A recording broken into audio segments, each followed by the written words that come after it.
Hello दोस्तों, ये जो सवाल है ये एक मेंसुरेशन का बहुत ही बेहतरीन सवाल मैं जिसको मान सकता हूँ, जिसमें हम ऑप्शंस का सहारा लेंगे। देखो, जब भी हमें कोई सवाल दिया जाता है, अगर उसके साथ चार ऑप्शंस दिए जाते हैं तो हम ऐसा मानते हैं कि ऑप्शंस का भी इम्पोर्टेंस है, क्योंकि बहुत बड़ी बड़ी जो परीक्षाएं होती हैं सिविल लेवल की, उसमें ऑप्शन के हिसाब से आपको ही इसमें छांटना होता है।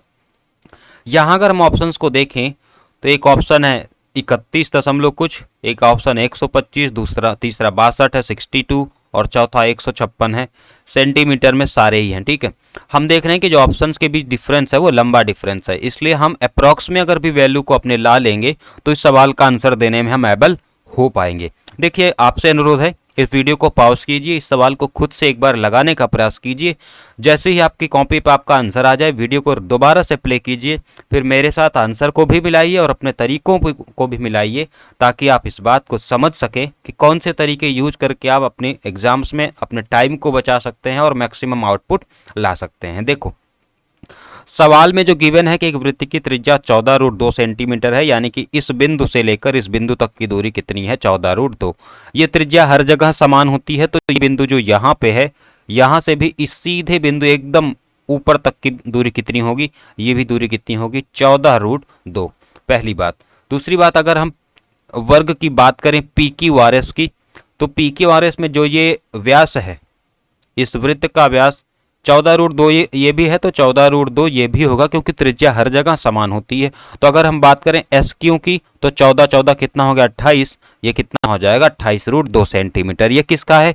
पी क्यू आर एस का क्या है? ये हाइपोटेनस है, या फिर इसका पी क्यू एस ट्राइंगल का क्या है? ये हाइपोटेनस है। हम बात कर लें, अगर इस वर्ग की भुजा अगर ए हो, पी क्यू, कौन सी? पी क्यू, और एक भुजा है तो सभी होगी, तो पी एस भी होगी, ठीक है।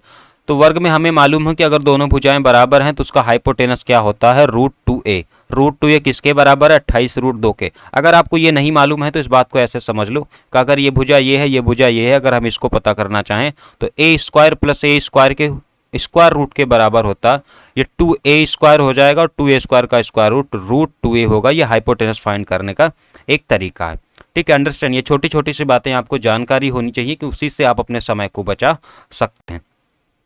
अगर हम अगले सवाल की ओर बढ़ें तो हमें हमें आगे बढ़ते हैं तो हमें क्या मिलता है कि हमें √2 से √2 कैंसिल आउट हो जाएगा, और हमें जो भुजा मिलेगी पी क्यू आर एस वर्ग की, वो मिलेगी 28 सेंटीमीटर। आपको मालूम है कि अगर ये पी क्यू आर एस एक वर्ग है और इसकी भुजा है 28 सेंटीमीटर, अगर इसको हम बीच से डिवाइड करें या इस तरह डिवाइड करें तो ये कितना होगा? 14। ये भी कितना होगा? 14। और ये कितना होगा? ये भी 14 होगा। अगर हम बात करें इस यहाँ से यहाँ तक की दूरी, देखो यहाँ से ग्रीन कलर से मैं कर रहा हूँ, ठीक है। ये दूरी अगर की हम बात करें, अगर केवल इसकी बात करें तो ये कितना है? 14। यहाँ से लेके यहाँ तक की दूरी, और ये पूरी दूरी कितनी है? आप बोलेंगे 14√2 सेंटीमीटर गिवन है पहले से, ठीक है। जो इस वृत्त की त्रिज्या है वही तो है, वो कितना है? 14√2 सेंटीमीटर। हम इसको अब एक बार इरेज कर लेते हैं और आगे अपने टॉपिक्स को पढ़ते हैं। कैसे? देखो, हमें मालूम है कि ए हमें मिला था 28।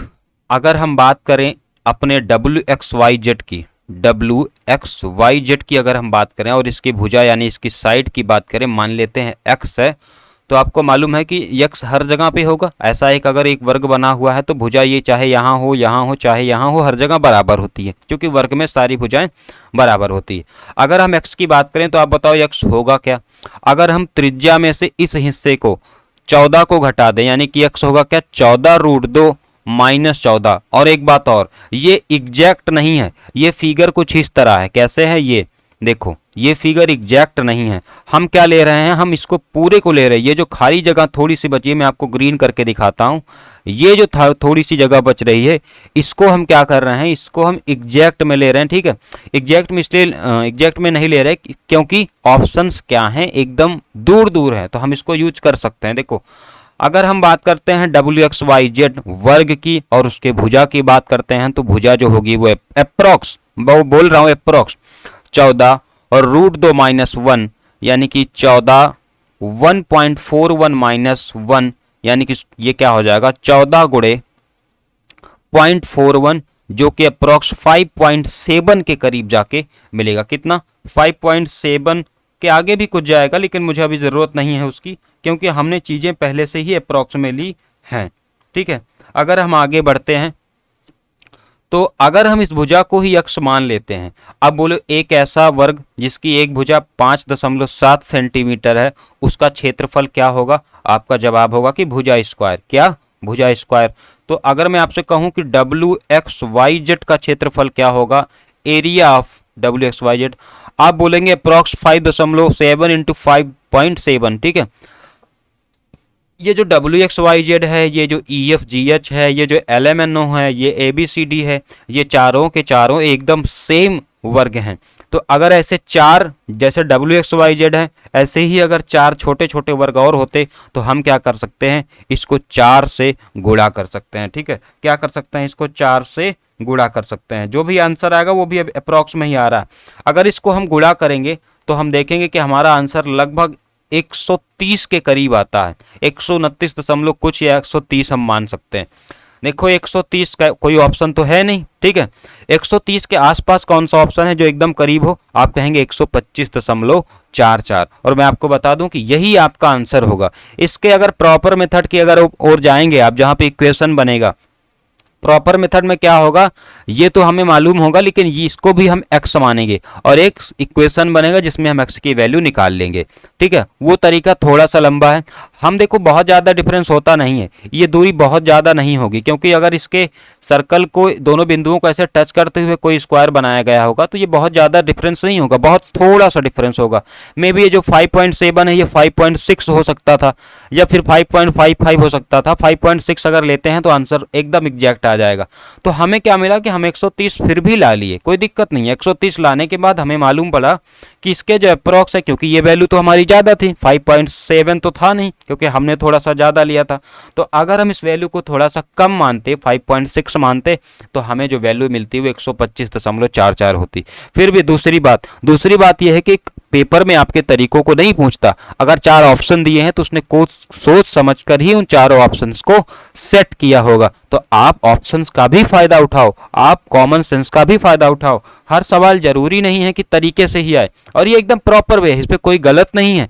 हमने थोड़ी सी डिस्टेंस को नहीं ली, जितनी डिस्टेंस को नहीं ली उसको क्या किया, हमने ऑप्शन के सहारे सेट कर लिए। 125 के बाद 130 के आसपास कोई ऑप्शन था नहीं, 130 के बाद 156 है जो कि बहुत ज़्यादा है। अच्छा, ज़्यादा तो हो नहीं सकता, 130 हमने ज़्यादा लिया है तो 130 से ज़्यादा तो हो नहीं सकता।